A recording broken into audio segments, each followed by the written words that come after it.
How's it going, Yankee fans? Welcome back to Fireside Yankees with your boys, Alex and Ryan. So, we did 3 uploads yesterday. You talked about Walker, Fried, every single player the Yankees were rumored to have interest in. And this morning, lots of new information coming out. We felt, it's 11 a.m. right now. I'll probably get this posted in about 30, 45 minutes. But there's just a lot going on. And we want to update you guys. I know everyone's really interested to see what the Yankees' plan B is. Cashman spoke on the MLB Hot Stove at 10 a.m. and said, listen, the Soto sweepstakes, we went way further than we were comfortable with, and now they pivot. He talked about the defense. They want to upgrade the defense. He said they're, no retreat, no surrender. They are going to fight to get back to another World Series. And if you're a Yankee fan, that's exactly what you want to hear. This team is not laying down and dying. They're not going quietly into the night.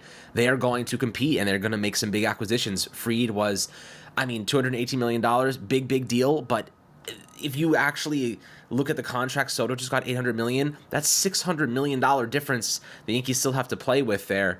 If you want to look at the 760, obviously you can take that money away, but I think the Yankees are not even close to being done. We've heard massive amounts of rumors about Christian Walker. Ryan, you were tweeting it last night that, things are progressing. They are very interested. The two sides, obviously want to be connected. In what way? We'll just see how this contract, if it does end up happening, how it unfolds. I do think that Walker in the 3-year deal range, in the 65 million range with an out after the second season would be preferable.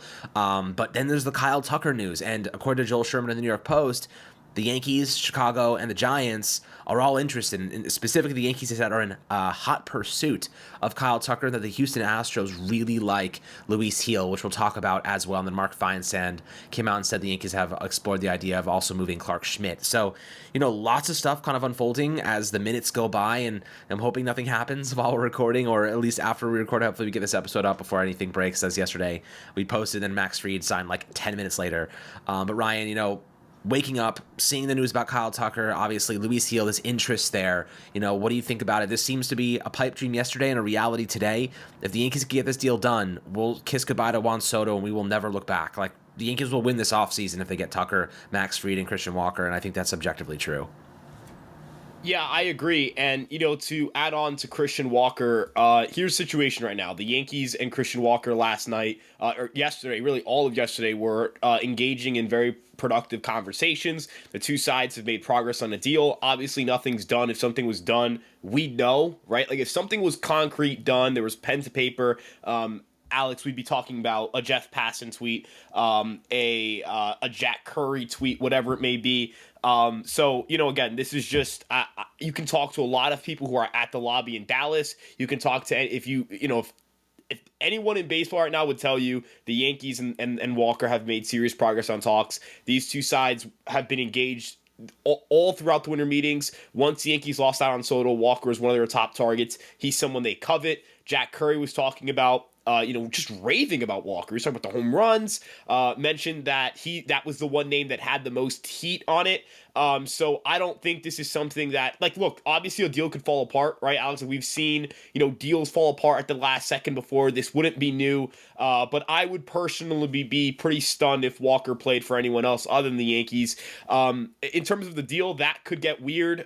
It should be a 3-year deal, but that third year, I'm not sure it's guaranteed. And the other thing that we don't really know regarding Walker, the contract situation, is how the money's going to work. I've heard some things about there being escalators. I wonder if the Yankees are trying to figure out a way to keep the luxury tax hit to around $20 to $22 million, while having Walker have an AAV higher than that. If you guys remember, Anthony Rizzo signed what was a 2-year, $38 million deal, or $36 million deal, excuse me, but because of the buyout and because of that, how the buyout worked, he was guaranteed basically 2 years, $40 million with escalators in that third year that could make it a 2-year, I believe, $60 million deal, a 3-year, $60 million deal. Maybe the Yankees are looking to do something similar to that.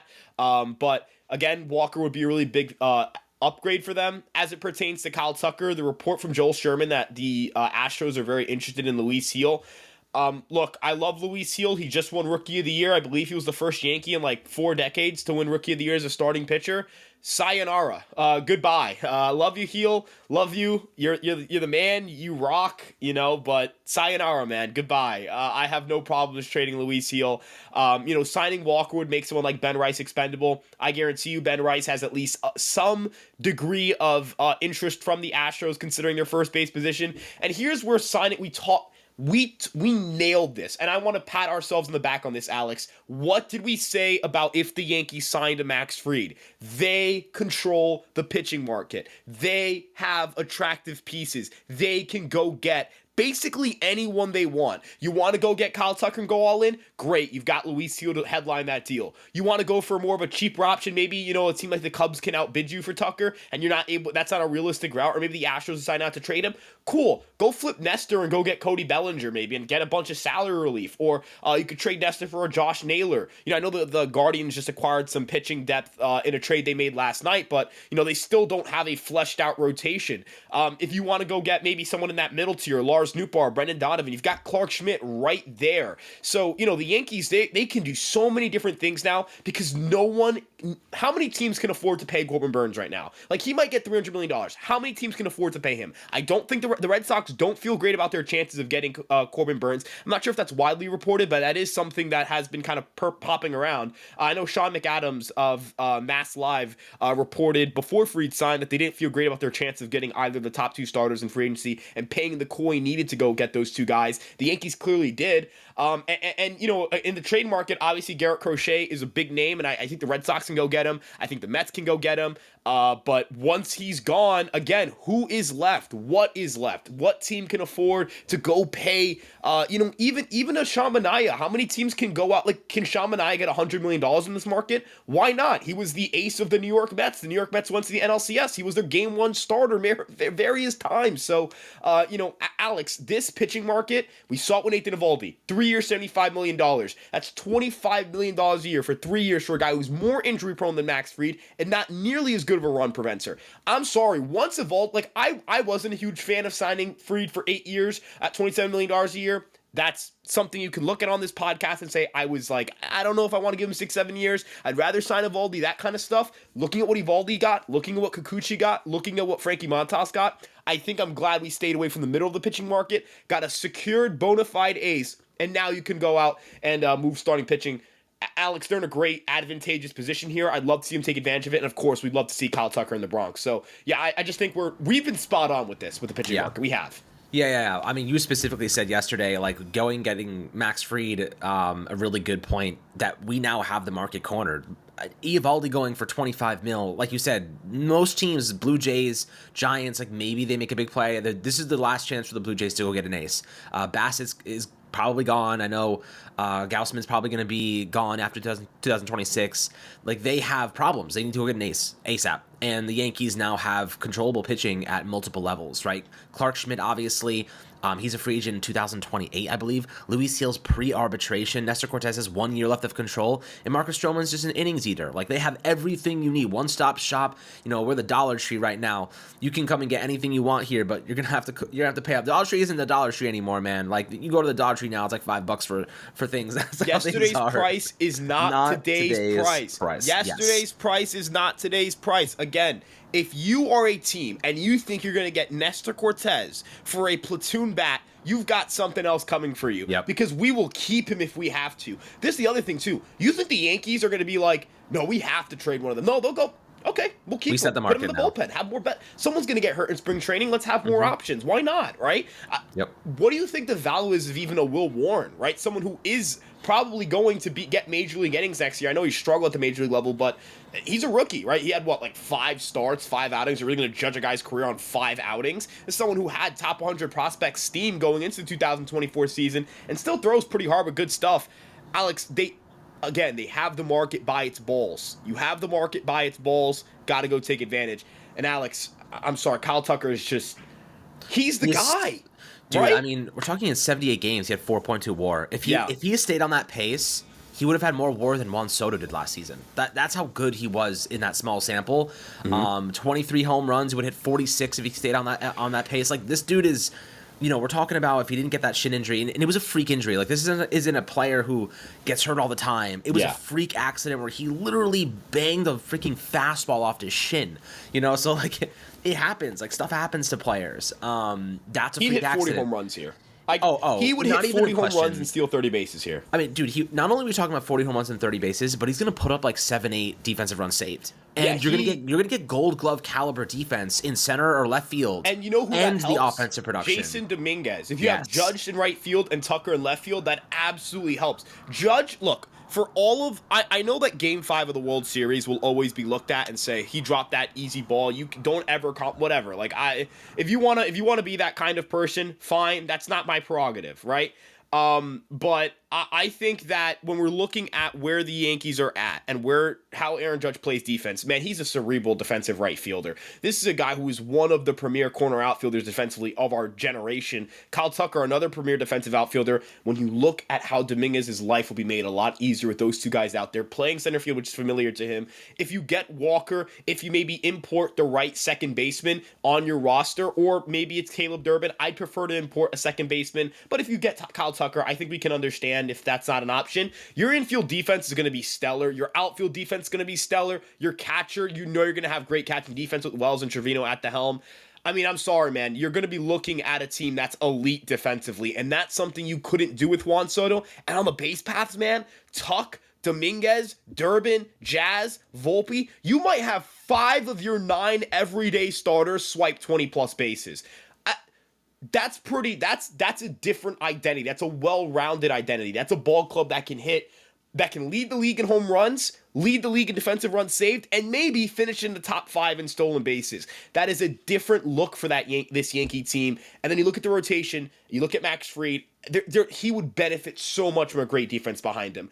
I looked at the numbers last year. The Atlanta Braves had 1 framing runs on StatCast, 0 framing runs on Fangraphs. The Yankees dominate the framing statistic. Austin Wells, Jose Trevino. How many framers are better than those two? I mean, what? It's like maybe you could argue 2 or 3. Patrick Bailey might be a better framer of the San Francisco Giants. Then who else? These are 2 premier framers. Do you know how many strikes that Fried's going to steal on the outside part of the plate, the inside part of the plate, backdoor cutters, sweepers that come over the far side of the plate, curveballs at the bottom of the zone? He's going to steal a lot of strikes, and then those ground balls, man. You've got Jazz. You've got Durbin. You've got Walker, maybe. You've got Volpe. You've got premier defenders all over. You might have 2 or 3 Gold Glove winners in that infield. You might have 2 Gold Glove winners in the outfield. You might have a Gold Glove winning catcher.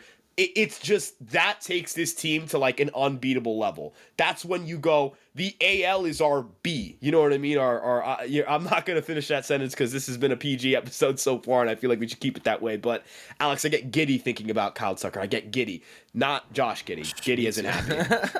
Me too, man. Me too. I mean, listen, this is how you say Juan Soto, sayonara. That's how you say it. You don't want to surrender. You don't want to go down and die. Like, this is the type of move you make to get back into contention immediately. And listen, you talked about importing a second baseman. If you trade Luis Gil for Kyle Tucker as a part of a package, how do you get, let's say, I'm trying to think of how do you get like the second baseman maybe that you want to import is, let's say, Nico Horner. Maybe we say, we don't want Cody Bellinger. We just want Nico Horner. We'll give you some controllable assets. Like, what are you willing to give for a second baseman upgrade? Like, we could give Caleb Durbin, because in this case, we're getting a second baseman. We can offload Caleb Durbin as a part of this package. Would you give, like, a Will Bourne-Durbin combo for a Nico Horner? I don't even know if that's enough. I don't know if it's enough either, but I would personally do it. I've said this multiple times. I view Nico Horner as a premium defensive infielder, and again, we're talking about having Max Fried. If you have Jazz, Volpe, Horner, Walker, oh my God, he might put up a 2.5 ERA. I mean, God, fuck winning the Cy Young. He might dominate and win he might run away with the Cy Young if he's got that infield defense behind him. You've got to prioritize defense when you have someone like Fried. The Yankees have to lean into run prevention a lot. Again, I'm gonna say the same thing, and I'm gonna cite the same person. Randy Wilkins has said this on Twitter multiple times. You have to lean into run prevention without Soto. You're not gonna score as many runs, even if you get Tucker. You probably won't score as many runs as you would have if you had Soto. I think they can score more runs. I will argue, if you get Tucker and Walker, you're going to score as many runs. I think you'll score more runs than last year's team if you have Tucker. But I'm saying, right, if you remove Tucker and brought in... the limiting factor is the financial capital. The Yankees entered the offseason over the first luxury tax threshold. The Mets weren't even in the luxury tax threshold. I think that was the difference maker right there. And that's unfortunate for the Yankees, but that's baseball, that's business. Soto went for the most money. He got the most money. The Mets had the most money to offer. The Mets had the most luxury tax space, all that stuff. So that's a huge part of this. But if you get Tucker, I'd argue if you got Tucker, because the Yankees are seemingly going to be aggressive. They got Max Fried. They're very close to getting Christian Walker. Again, we'll see if they can get to the finish line on that one, but it looks like they will. If they get those three players, it's better than getting Soto and whatever you would have gotten outside of that. Absolutely. We're talking Carlos Santana. We're talking, God, what else was even out there? Jorge Polanco? I like Jorge Polanco. He can't play defense. Yeah. Guy can't, when the ball goes left, he goes right. That kind of thing. You know what I mean? Yeah, no, for sure. It's kind of crazy when you think about the winter meetings and how all it took was one reporter to ask, Astros GM Jim Crane if, are you willing to trade? Are you willing to trade some of these guys? Are you willing to trade Kyle Tucker, Framber Valdez? And he said, we're open to listening on anybody. That's all it took for this entire thing to start gaining steam, right? Brian Cashman heard, oh, he's open to trading Kyle Tucker. What better way to replace Juan Soto than a guy that has over a 40% walk rate, or rather on base percentage, hits monster amounts of home runs, is a former Gold Glove winning outfielder, stole 30 bags in 2023. What better player to replace Juan Soto with in the outfield and at a cheaper price tag? Guys, if they get Kyle Tucker and he signs for a $400 million 10-year deal, right? Let's say he gets $40 million per season, you're still paying $360 million less than you would have paid Soto, and you get Max Fried at $218 million. So, take that money away, you're still at $140 million you have to spend long term. You get Christian Walker on a 3-year deal, 2-year out. You have so much financial flexibility. And look, Ryan, if you walk away with Kyle Tucker, you walk away with Christian Walker and Max Fried this offseason, I don't give a shit who's playing second base. I'm fine with Caleb Durbin playing second base. That is totally fine. Yeah, okay, we could talk about importing a second baseman and how awesome it'd be, we're going the extra mile here. But if we have Kyle Tucker and Fried and Walker, I am so happy with Caleb Durbin at second base. It's not even funny. He's going to give you above average run prevention defensively. He's going to give you awesome run base stealing capabilities. He's going to give you unbelievable plate discipline. This guy that's never struck out at a double-digit rate in his career in the minor league system. We love Caleb Durbin. We think he could be great. And what better way to do it in a system, in a team that's already built to win? His confidence will be so high, they will protect him. That batting order will be able to, live with his ebbs and flows of being a youngster. Not to mention having a couple youngsters alongside him, and Anthony Volpe, Jason Dominguez. These guys can help, build that confidence together as a unit. And not to mention Austin Wells too. This team, there's a light at the end of the tunnel here. There's a pathway where the Yankees walk away, and we don't even remember Soto was here. You know what I mean? We appreciate what he did. He's an unbelievable talent, objectively, and the Mets got an absolute superstar. I was watching that at-bat this morning. It came out across my feed, and it pissed me off against the Guardians when he had that legendary at-bat, hits a 3-run homer, gives us a lead. I watched that over again. It made me actually cringe because of how awesome that moment was. Mets fans are going to love the guy, but the Yankees, that doesn't mean the Yankees have to lay down and die. They can pivot, and this pivot that we're discussing right now is the best possible alternative option, the best. And even if the Yankees do not get Kyle Tucker right now, Ryan, they can sign him in free agency next year, and we can still walk away up. You know what I mean? So we're gonna see that Astros clearly are interested, and if we're willing to give away a lot of pieces, they're gonna bite. And I think the Cubs obviously are involved here, but the Giants could pay Kyle Tucker. They might be my bigger fear, to be quite honest. If the Giants were to get him, I think they might be able to pay him, but I don't think the Cubs would give him that money. I am worried that the Cubs will trade. I think the Cubs have the best package to offer if the Astros really want prospects and not major league players. Here's what I will say. If Luis Gil is as attractive of a player to the Astros as Joel Sherman led us to believe, I think the Yankees are. You could argue they're the favorite. I'm not saying it makes them the favorite. You can argue it. What I think it comes down to is how the Astros view the rest of the Yankees farm system. If the Astros identify players in the Yankees farm system that they like, I know that there are a lot of conversations about, whether the Yankees farm is decent, is it middle of the pack, is it bad? there's a lot of range. There's a wide range of opinions on the Yankees farm system. I will say, I think that they have what it takes to do it. Again, it depends on what the Astros view them as. Do they like Roderick Arias? Do they like George Lombard Jr.? What do they think of Spencer Jones? If they think highly of Spencer Jones, yeah, we might have a deal. And the reason I say that is because you have Luis Hill to offer. You can offer, someone like a Will Warren. I don't think they'd offer Jason Dominguez, that being the Yankees. Would I consider it? Absolutely. You have to consider anything. Anything's on the table when it comes to Kyle Tucker, but I think ideally you would keep Dominguez. I think Ben Rice would appeal to the Astros. Again, if you sign Christian Walker, man, you really hinder what a team can do in free agency. So, I don't know what the final package would look like. I don't know if the Cubs also, how aggressive will the Cubs be to offer top flight prospects if they don't believe they can bring back the player? I think that's an important part of this as well. The Cubs could have killed the Yankees in the Juan Soto trade last year. They could have gotten Juan Soto if they wanted to. They didn't seem willing to part ways with the pitchers necessary to make said deal, which I found very surprising. Maybe it's another situation like this where, they talk with the Astros and they go, we really don't want to part ways with X players. We don't think we'll be able to bring Tucker back. That definitely plays a role in this, right, Alex? Right? Like, this is a rental. There's a reason why only one team was really in on Juan Soto, and that was the New York Yankees. There's a reason for that. There just is. You know what I mean? And the other thing, too, Tucker's not a Boras client. I fully believe the Yankees should, if they get him, they should give him like $500 million for 12 years. If he says no to $500 million, dude. Even 450, I think 450 would get it done over 12 years. That's still right. I mean, 37.5 mil. I mean, yeah, he's a really talented player, man. He's 1 year older than Juan Soto. You know what I mean? Special player. Special player. Like this, the Yankees are perennial World Series contenders if they get Kyle Tucker. He may end up becoming the face of the franchise as Aaron Judge ages. And look, I know he might want to see how things go, and like he want to play a little bit first before an extension kind of like conversation actually happens, because he wants to see like what it's like to live in New York, being in Houston all these years. But like, I don't think I've ever heard a player like not like being in New York. I mean, just for the city itself. Maybe the media will tear them apart, but Tucker is going to be a star. Like their fans will absolutely adore that man, because he is just a freaking tank. So like, he will get loved. There's no question about that. And I don't think a player's ever been like, yeah, I hated New York City. You know what I mean? I haven't heard anyone say that. I think he would love being here. I think it's a big market. I think it's on center stage. He'll be competitive forever. This team is structured to win now. He will be able to compete immediately for the next couple of years for another chip. So, I do feel as though the Yankees are positioned quite well to like convince him to extend.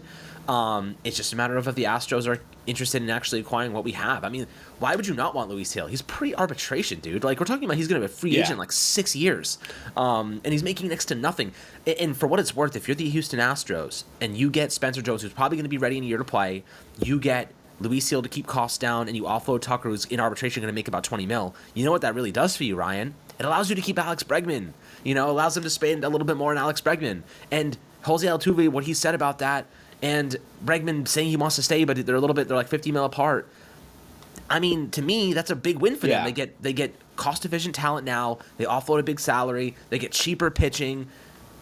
They're able to keep Bregman one of their key pieces and keep continuing to compete. So I do think it makes a lot of sense to give MLB ready talent and not just prospects. And the Cubs, they don't have that level of pitching to offload from the starting rotation. Like, I mean, we'll see what happens, but I do think financially it does make a lot of sense for them to keep Bregman, offload Kyle Tucker, still be competitive, and Spencer Jones be ready in a year. Maybe they even promote him now, or after spring training if he performs well. Who knows? Like, anything can happen. I think the Yankees, what we do have actually matches up decently, but I'm just afraid that they are going to want Jason Dominguez. I bet you they're like, we want Jason and we want Luis Hill, and we'll give you Kyle Tucker for those two guys. But I think Brian Cash is like, we don't want to give up Jason. That's kind of what I foresee being the reality at the moment. What do you think about that?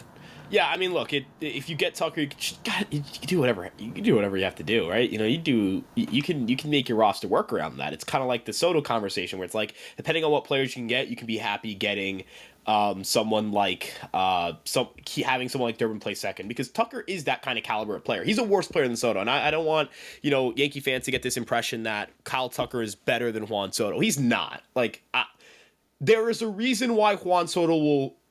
And I know people are going to say, well, it's because he's younger. Well, like, if Kyle Tucker hit free agency at 26 and Soto hit free agency at 26, Soto's still getting 805. Tucker's maybe getting 600.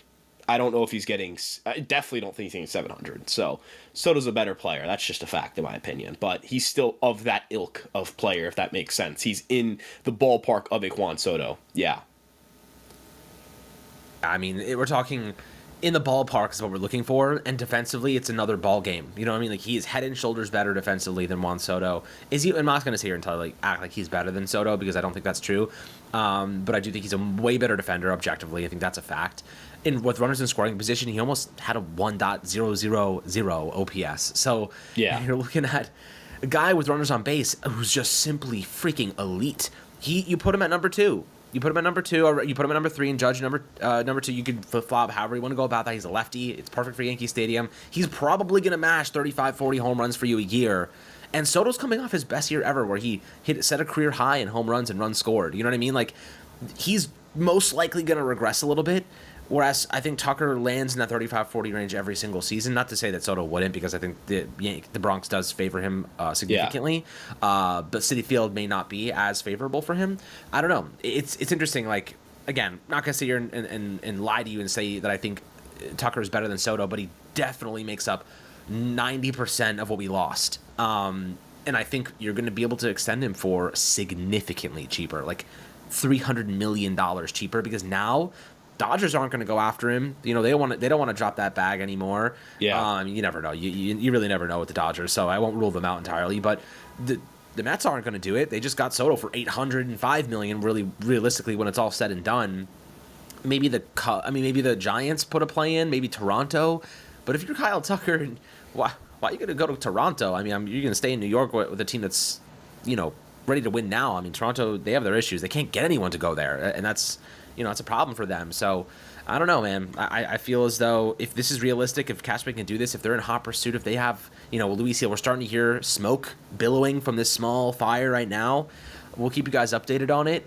I do think this is going to get exciting over the next couple of days, even hours. So Hopefully you guys enjoyed this episode. Let us know your thoughts down below in the YouTube comment section, and we will catch you guys on the next Fireside Yankees episode.